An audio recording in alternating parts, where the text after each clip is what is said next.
Hello students, today's topic is the adverb जिसे हिंदी में आप क्रिया विशेषण भी कहते हैं. Today I'm going to explain the topic adverb in Hindi line by line. I hope you will like this video and this will help you. So let's start with the topic the adverb. Look at the following sentences. He is very happy. She walks quickly. I ran quite slowly. In sentence 1, very tells us how happy he is.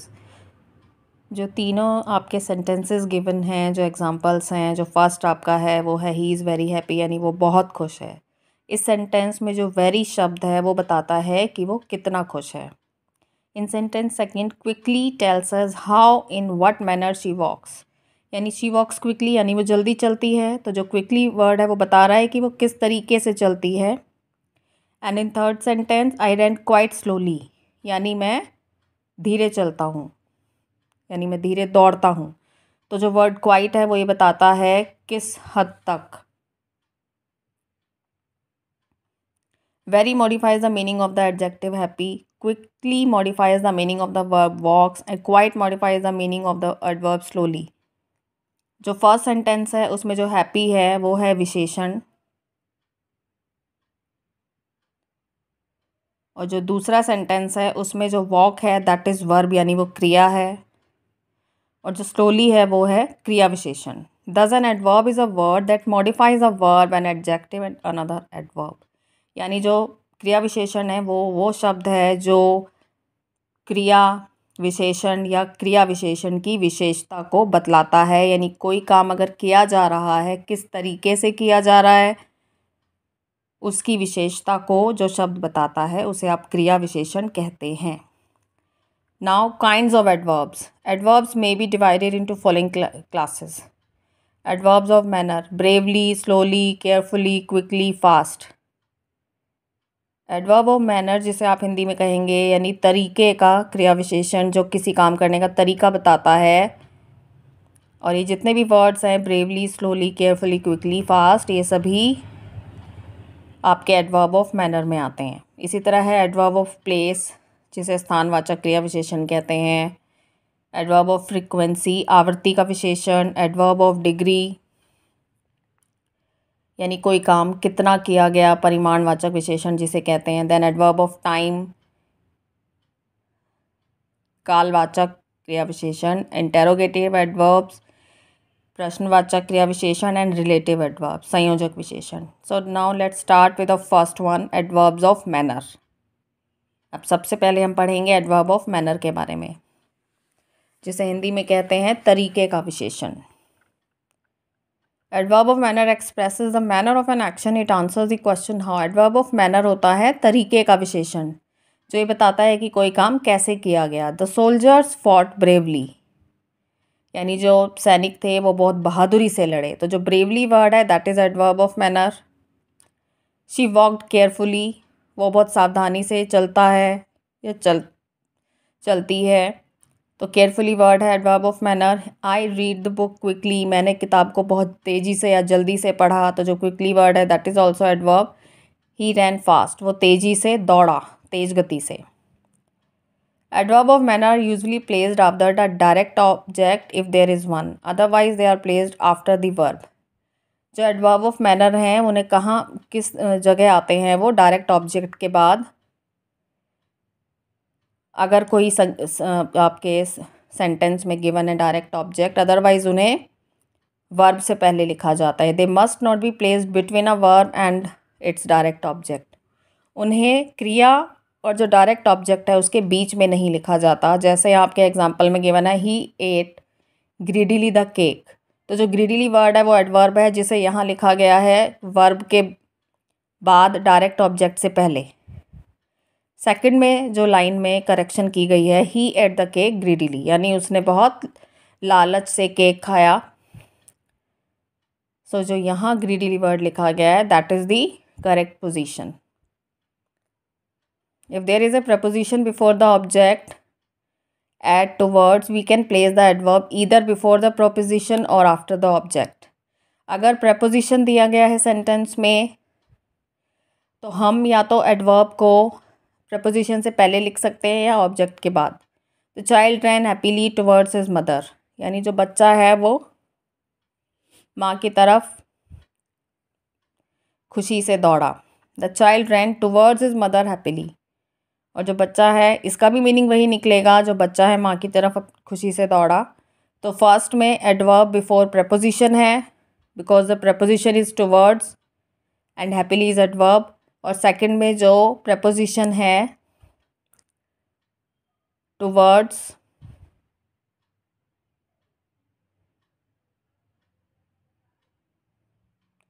और जो आपका adverb है वो है happily, जो preposition के बाद है।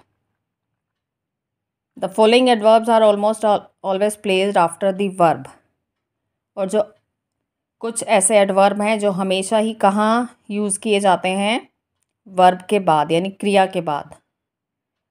जैसे well, badly, hard, fast. Raman played the match well, Raman ने मैच अच्छे से खेला। शी रैन फास्ट, वो तेज़ी से दौड़ी। अब है एडवर्ब्स ऑफ प्लेस यानी स्थानवाचक क्रिया विशेषण। Adverbs of place indicate the place of action, it answer the question where.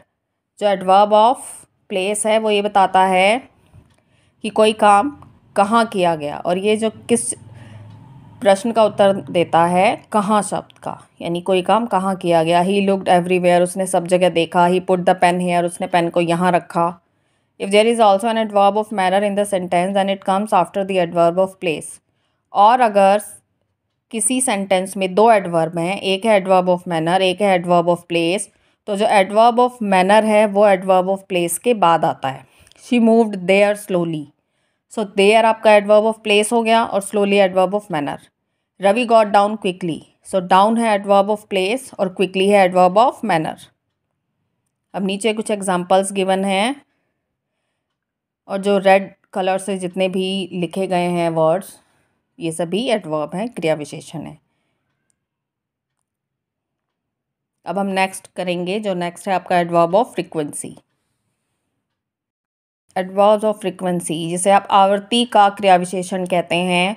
Adverbs of frequency express how often something is done और हैपन, यानी एडवर्ब जो फ्रीक्वेंसी है वो ये बताता है कि कोई काम कितनी बार किया गया या अक्सर कितनी बार किया जाता है। These adverbs answer the question how often, यानी ये उस शब्द का उत्तर देते हैं उस प्रश्न का हाउ ऑफन, यानी अक्सर कोई काम कितनी बार किया जाता है। He has always help me, उसने हमेशा मेरी मदद की। जो है ऑलवेज वर्ड है that is adverb of frequency.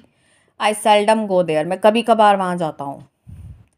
They often meet me on weekends, वे अक्सर मुझसे वीकेंड पर मिलते हैं। She rarely talks to him, वो बहुत कम उनसे या कभी मुश्किल से उनसे बात करती है, कभी कभार बात करती है।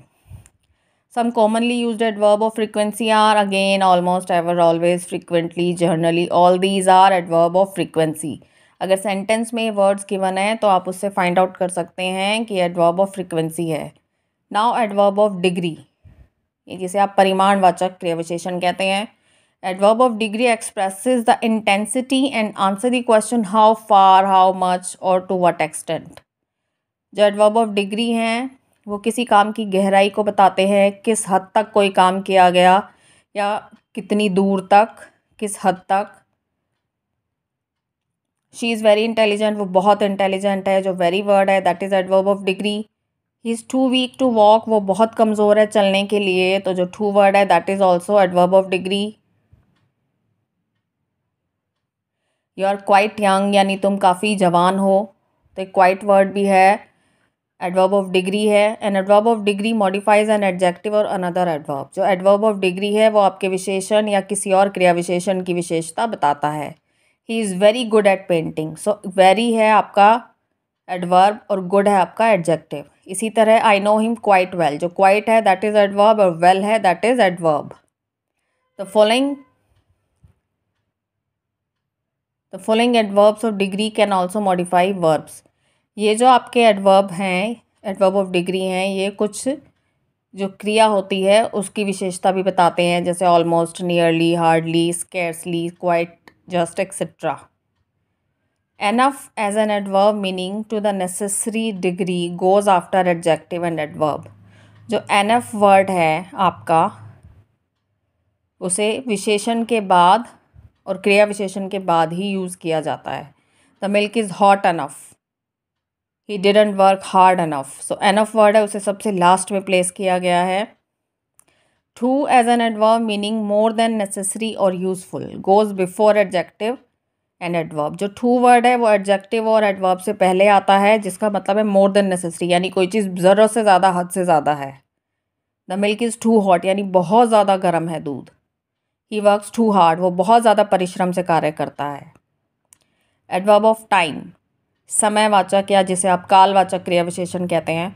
N adverb of time tells when और at what time an action is done, it answers the question when. ये बताता है कोई काम कब किया गया, और ये किस प्रश्न का उत्तर देता है, कब। शी इज़ गोइंग टुमारो, वो कल जा रही है। देन शी केम होम, तब वह घर आई। Now I shall buy this toy, अब मैं ये खिलौना खरीदूंगा। ही मेट मी येस्टरडे, वो मुझे कल मिला था। ये सभी आपके एग्जाम्पल्स हैं एडवर्ब ऑफ टाइम के।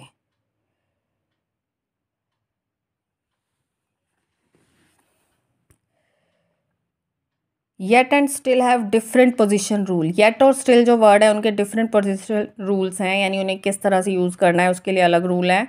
Still is placed after the verb to be. Still जो आता है उसे वर्ब टू बी के बाद यूज़ किया जाता है, but before the main verb, लेकिन मेन वर्ब से पहले। He is still in bed, I still like her.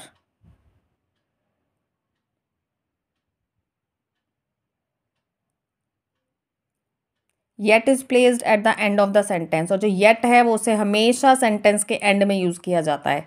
I haven't finished my work yet, यानी मैंने अभी तक अपना काम ख़त्म नहीं किया है। The shop is not open yet, यानी जो दुकान है वो अब तक नहीं खुली है। नाउ इंटेरोगेटिव एडवर्ब्स, इंटेरोगेटिव होते हैं प्रश्नवाचक क्रिया विशेषण। Interrogative adverbs when, where, why, how are used for asking question about time, place etcetera. They are placed at the beginning of the sentence. जो इंटेरोगेटिव एडवर्ब्स हैं उसमें जो वर्ड्स हैं व्हेन, वेयर, व्हाई, हाउ, ये सभी sentence के starting में use किए जाते हैं, और इसकी सबसे एक पहचान है, वो है लास्ट में क्वेश्चन मार्क होता है। Why are you so late, ये रीज़न है, रीज़न पूछा गया है तुम लेट क्यों हो। वेयर इज़ माई बुक, ये प्लेस का है कि बुक कहाँ है। How did you reach there, तुम वहाँ कैसे पहुँचे। When does the train arrive, ये टाइम से रिलेटेड क्वेश्चन है कि ट्रेन कब आई। How can be used in 4 different ways, how का यूज़ अलग से 4 तरीके से किया जाता है। मीनिंग इन व्हाट वे, यानी किस तरह से। How did you make this soup, तुमने सूप कैसे बनाया। How do you start a car, तुम कार कैसे स्टार्ट करते हो। विद एडजेक्टिव्स, यानी एडजेक्टिव्स के साथ भी यूज़ किया जाता है। हाउ टॉल आर यू, तुम कितने लंबे हो। How old is your father, तुम्हारे पिताजी कितने बूढ़े हैं। With much and many, much और मैनी के साथ भी हाउ आता है। How much does it cost, यानी इसकी कीमत कितनी है। How many people were there, कितने लोग वहाँ थे। विद अदर एडवर्ब्स, और दूसरे जो क्रिया विशेषण हैं उनके साथ भी आप इसे इस्तेमाल करते हो, यूज़ कर सकते हो। How quickly can you read this, कितनी तेज़ी से तुम इसे पढ़ सकते हो, जल्दी से पढ़ सकते हो। How often do you go to Delhi, तुम कैसे दिल्ली जाते हो। अब लास्ट है आपका 7th, रिलेटिव एडवर्ब, जिसे हिंदी में आप संयोजक क्रिया विशेषण कहते हैं, जिसमें 2 सेंटेंसेस को ज्वाइन किया जाता है। Relative adverbs where, when and why can be used to join sentences और क्लोजेस। इन्हें 2 सेंटेंस को, वाक्यों को जोड़ने के लिए और क्लोज को जोड़ने के लिए यूज़ किया जाता है। I don't know the place where she lives, मैं नहीं जानता वो कहाँ रहती है। जो वेयर वर्ड है वो है आपका relative adverb. We remember the day when we first met, मुझे दिन याद है जब हम पहली बार मिले। He doesn't know the reason why she went there, वह नहीं जानती कारण कि वो क्यों वहाँ गई। सो ये जितने भी वर्ड्स हैं जो 2 सेंटेंस को ज्वाइन कर रहे हैं वो आपके रिलेटिव एडवर्ब हैं। अब है आपका fairly and rather. Fairly is used before positive adverbs and adjectives if they are considered desirable. Fairly use होता है आपके जो पॉजिटिव एडवर्ब हैं और एडजेक्टिव हैं उनसे। Rather can be use for things either desirable और अनडिज़ायरेबल। रैदर यूज़ हो सकता है जो चीज़ें आपकी डिज़ायरेबल हैं भी और नहीं भी। The speech was Fairlie interesting, यानी स्पीच जो थी वो इंटरेस्टिंग थी। The speech was rather boring, जो स्पीच थी वो बोरिंग थी। तो इस तरह से फेयरली और रैदर वर्ड्स का यूज़ किया गया है। पॉजिटिव के लिए फेयरली और दूसरे सेंटेंस में rather. Rather is also use before comparatives and too. और रैदर का यूज़ कहाँ किया जाता है? जहाँ कंपैरेटिव है, यानी कहीं आप कंपैरिजन कर रहे हो, या जहाँ टू वर्ड है। जैसे she is feeling rather better today, you read the letter rather too quickly. अब हम करेंगे एक्सरसाइज इससे रिलेटेड। जो फर्स्ट है आपका exercise 1, underline the adverb in the following sentences and write the kind of each. इन सभी सेंटेंसेस में आपको एडवर्ब को अंडरलाइन करना है और उसके काइंड को बताना है। When did she go to see the movie, यहाँ व्हेन है वो है interrogative adverb. Second sentence, she moved slowly, यानी वो बहुत धीरे से चलती है या धीरे से हिली या हिलती है। स्लोली वर्ड है adverb of manner. His father lives there, उसके पिताजी वहाँ रहते हैं। सो देयर है adverb of place. I often visit him, मैं अक्सर उनसे मिलता हूँ। ऑफन है adverb of frequency. He is very rich, very है adverb of degree. She will come today, today is adverb of time. You came early, early is adverb of time. I rarely meet him, rarely is adverb of frequency. When did you come, ये है interrogative adverb. She knows the house where he lives, ये है आपका relative adverbs, क्योंकि जो where word है वो दो sentences को join कर रहा है। अब है आपका second book work, fill in the blanks with true or enough. These shoes are not big enough, यानी ये जूते बहुत बड़े नहीं हैं। He is too poor to pay this sum, यानी वो बहुत गरीब है अपनी, यानी इस अमाउंट को देने के लिए। She didn't run fast enough to win the race, यानी वो इतनी तेज़ी से नहीं जो दौड़ी कि रेस को जीत सके। शी रैन टू फास्ट, यानी वो बहुत तेज़ी से दौड़ी। Now she works too quickly, वो बहुत जल्दी से काम करती है। Is the tea hot enough, क्या जो चाय है वो पर्याप्त गर्म है। The coffee is too hot to drink, coffee बहुत ज़्यादा गर्म है पीने के लिए। The dress was big enough for me, जो ड्रेस थी वो बहुत यानी काफ़ी बड़ी थी मेरे लिए। तो इस तरह से आपने देखा एनफ और टू वर्ड्स को कैसे यूज़ करना है सेंटेंसेस में। Now will do another one exercise. Use fairly and rather to complete sentences. यहाँ फेयरली और रैदर को यूज़ करना है। फेयरली आप पॉजिटिव के लिए यूज़ करते हो, रैदर आपका आता है डिज़ायरेबल और अनडिज़ायरेबल के लिए, और किसी का एटीट्यूड बताने के लिए। Mohan is Fairlie intelligent but Sohan is rather stupid. तो फेयरली वर्ड इंटेलिजेंट के साथ आया क्योंकि वो एक पॉजिटिव रिस्पॉन्स है, और जो स्टूपिड के साथ आपने रैदर वर्ड यूज़ किया। He is Fairlie rich but she is rather poor. I did fairly well in the examination but my friend did rather badly. This box is rather heavy but that one is fairly light. He gave a fairly interesting lecture. I rather like the smell of petrol. She is a rather silly kind of a girl. He can speak English fairly well. The bread is rather dry. It is rather a shame to beat that child. तो इस तरह से आपने देखा fairly और rather words को कैसे use करना है। So today we have discussed the topic adverb. And we have also done 3 exercises. I hope this video will help you in understanding this topic. आज हमने adverb जो एक टॉपिक है क्रिया विशेषण उसे किया है, और उसकी 3 एक्सरसाइजेज भी। और इस वीडियो से आई थिंक आपको हेल्प मिलेगी टॉपिक को समझने में। Thank you.